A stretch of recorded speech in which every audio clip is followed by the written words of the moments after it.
जर एक बाप हं. ज्याला ती मुलगी नकोय, नकोय. त्याच्या नशिबात ती आली आहे येस. आणि आल्यानंतर त्यांनी अशा प्रकारे देवाला चॅलेंज करून तिला मागितलंय. हां, घडवलं एक प्रकारे म्हणजे. हे जेव्हा हं. तिला समजलं, हो. तेव्हा तिच्या मनावर काय परिस्थिती झाली असेल?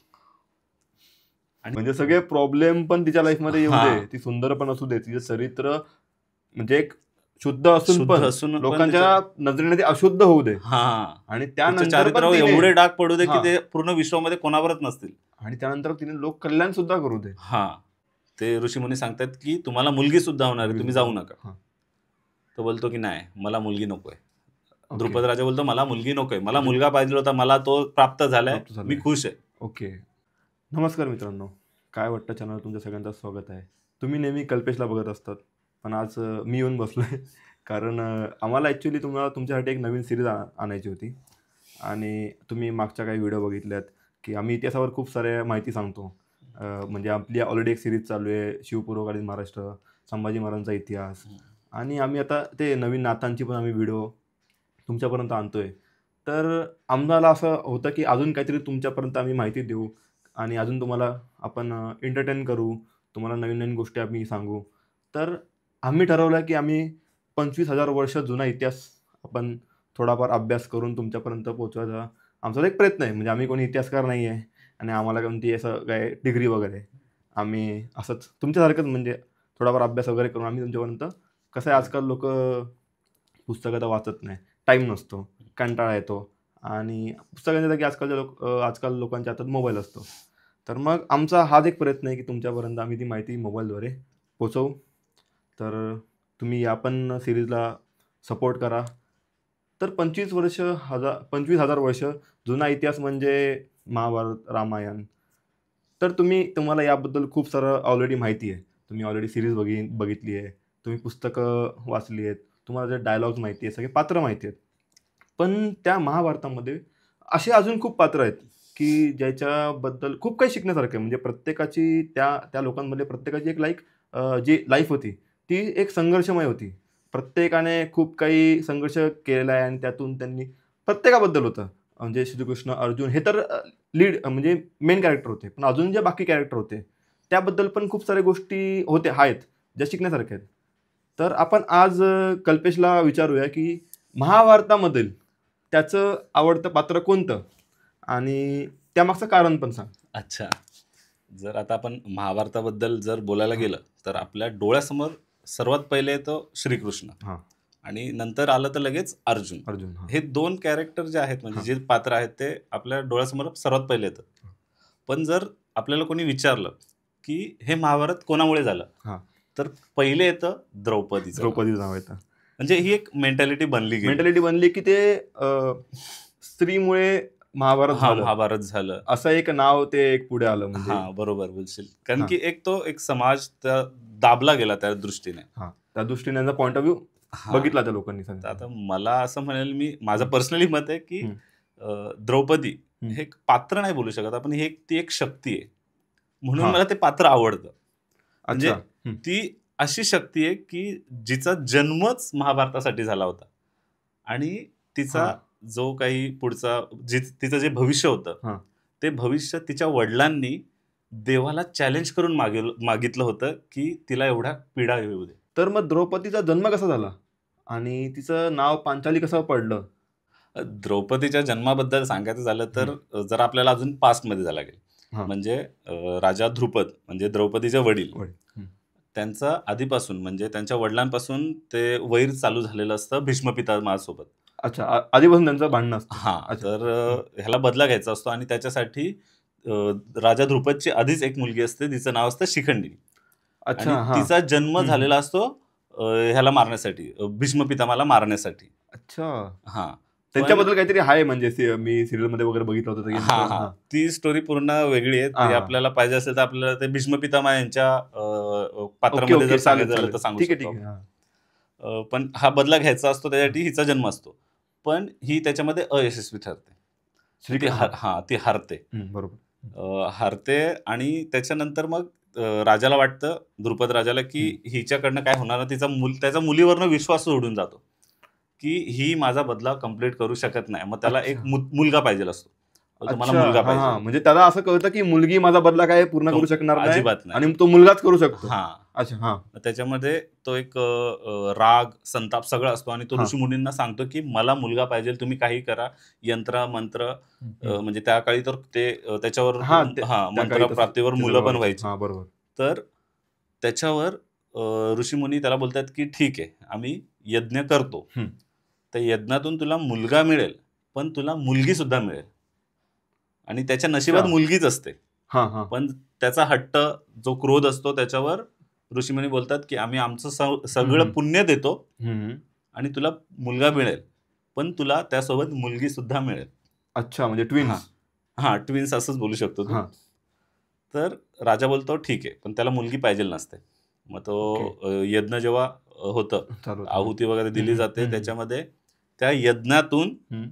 त्याचा एक मुलगा हां. अतिशय तेजस्वी असा, तो बाहेर निघतो. त्याचं नाव असतं धृष्टद्युम्न अच्छा. आणि ओके. त्याचा हं, जन्म हं, हं. झालेला असतो द्रोणाचार्यांना मारण्यासाठी. म्हणजे राजा द्रुपदला द्रोणाचार्यांसोबत सुद्धा बदला घ्यायचा असतो. अच्छा. म्हणजे राजा द्रुपद या लोकांसोबत थोडंफार म्हणजे भांडणं हां, असतात आणि त्याचा भांडणं असतात. बदला म्हणून. ओके. हां. म्हणजे आता बदला सांगायचा झाला तर द्रोणाचार्य आणि हं, राजा द्रुपद हं. हे एका गुरुकुलमध्ये असतात. त्यांची मैत्री असते. अच्छा. हां. हां. पण काही काळानंतर हं, हं. जेव्हा हा द्रुपद राजा बनतो, तेव्हा द्रोणाचार्य त्याच्या सभेमध्ये जातात हं, आणि एका ब्राह्मणाच्या ते ब्राह्मण असतात. हं. एकदम काय बोलतात ना, भिक्षा वगैरे मागणं. हां. हां, म्हणजे त्यांची फॅमिली असते नॉर्मल. हां. Right, right. ते एकदम गुरु नसतात झालेले. हं. पण काय बोलतात ना, त्यांच्याकडे प्रख्यात शिष्य असतात टाइप हां, म्हणजे. हां. हं, तसे असतात, हं. की अतिशय त्यांनी हे केलंय, एवढी शिक्षा घेतली आणि हां. शिक्षा कोणाकडनं घेतलेली तर भगवान म्हणजे परशुरामांकडनं घेतलेली. हां, तर राइट. म्हणजे हां. हं, लोकप्रचलित हं. होते. हं. प्रचलित होते. राइट. हं. पण तरीसुद्धा राजा ध्रुपद हा हं. त्यांचा अपमान करतो पूर्ण राजसभेमध्ये आणि अच्छा. त्याचा बदला घेण्यासाठी द्रोणाचार्य जातात आपल्या हस्तिनापूरमध्ये आणि हस्तिनापूरमध्ये असतात हे 100 कौरव हां. आणि 5 पांडव. 5 पांडव. तर तो बघतो की माझा बदला हे कंप्लीट करू शकतात. अच्छा. पण कसं? तर ते हं. हे सगळे लहान असतात तेव्हा. हं, हं, हं. मग त्यांना तो शिक्षण देण्यासाठी हां. त्यांचा गुरु बनतो आणि तेव्हा हस्तिनापूर राज्य म्हणजे पूर्ण पण म्हणतात जगामध्ये टॉपचं राज्य होतं. हां, म्हणजे खूप वैभवशाली होतं. वैभवशाली होतं. हं. त्याच्यावरती कोणीच नाही. कोणीच नाही. हां. तर तो बोलतो की हे माझा बदला कंप्लीट करतील. हं, तर तो त्यांना शिक्षण देतो आणि शिक्षण दिल्यानंतर हं, गुरुदक्षिणा म्हणून हं. तो मला सगळ्यांना सांगतो की मला त्या द्रुपद राजाचा पराभव हवा आहे. ओके. म्हणजे तो त्यांना प्रोत्साहित करतो, हां, की नाही, तुम्ही नाही गुरुदक्षिणा मला पाहिजेल. अच्छा गुरुदक्षिणा मागतो हां, त्यांच्याकडून, त्याच्याकडनं की तुम्ही मागतो. मला हां, ओके त्याला पराभव करून द्या. करून द्या. हं. तर हे सगळे जातात. कौरव आणि पांडव सगळे जातात हां. आणि त्याला हरवतात. द्रुपद राजाला हरवतात. अच्छा. हां, त्यांच्यामध्ये लढाई वगैरे होते आणि ते हारतो हरवतात. द्रुपदाच्या. ओके. हां. आणि मग द्रोणाचार्य आणि द्रोणाचार्याचा मुलगा म्हणजे अश्वत्थामा अश्वत्थामा. हे दोघं जण त्या द्रुपद राजाचं अर्ध राज्य पूर्ण घेतात आणि ओके. अर्ध राज्यावर त्याला देतात दया देऊन. दया येऊन. हां. हां, पण ह्याचा द्रुपद राजाला खूप राग येतो, की माझा अच्छा. अपमान झाला ओके. हां. आणि म्हणून त्याला द्रोणाचार्याला मारायचं असतं. अच्छा. म्हणजे आणि जो बदला असतो तो खूप आधीपासूनच म्हणजे त्यांचा हां, चालू हां. असतो. ओके. हां. प्रत्येक स्टोरी रिलेटेड आहे रिलेटेड आहे. ह्याच्यामध्ये. प्रत्येक स्टोरी हां. रिलेटेड आहे. Right, right. हं.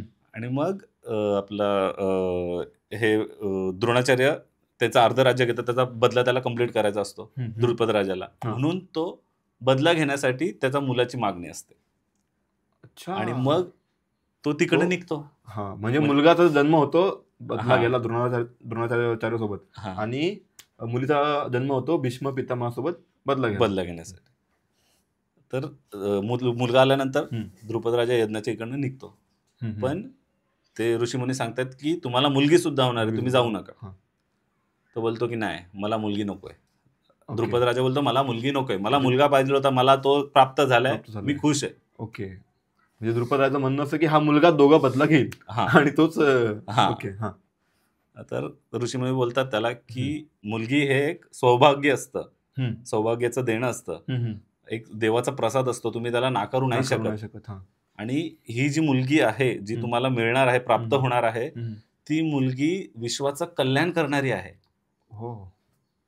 म्हणजे तेव्हाचे ऋषी त्यांना भविष्य आधीपासून समजत असतं. येस हां, त्यांना सगळं भविष्य वगैरे त्यांना हां, कळतं आणि त्यांना हां. ते एक त्यांना हां. पूर्ण अंदाज असतो हम्म, तो. हम्म, हम्म, तर त्याच्यासाठी तिचा जन्म होणार आहे.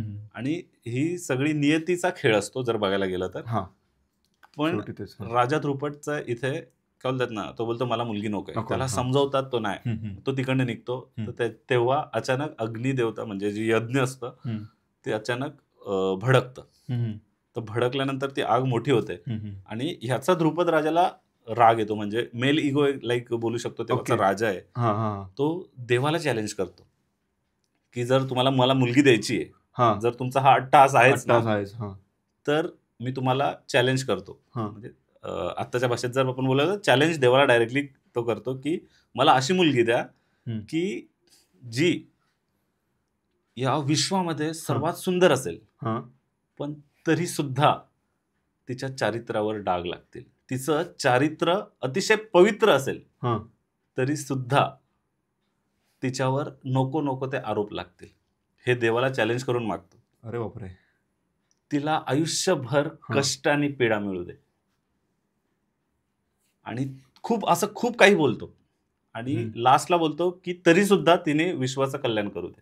म्हणजे सगळे प्रॉब्लेम पण तिच्या लाईफमध्ये येऊ दे. हां. ती सुंदर पण असू दे. तिचं चरित्र म्हणजे एक शुद्ध असून शुद्ध पण असून पण लोकांच्या नजरेने ते अशुद्ध होऊ दे. हां. आणि तिच्या त्यानंतर पण चारित्र्यावर तिने एवढे डाग पडू दे, की हां. ते पूर्ण विश्वामध्ये कोणावरच नसतील. आणि त्यानंतर तिने लोक कल्याण सुद्धा करू दे. हां.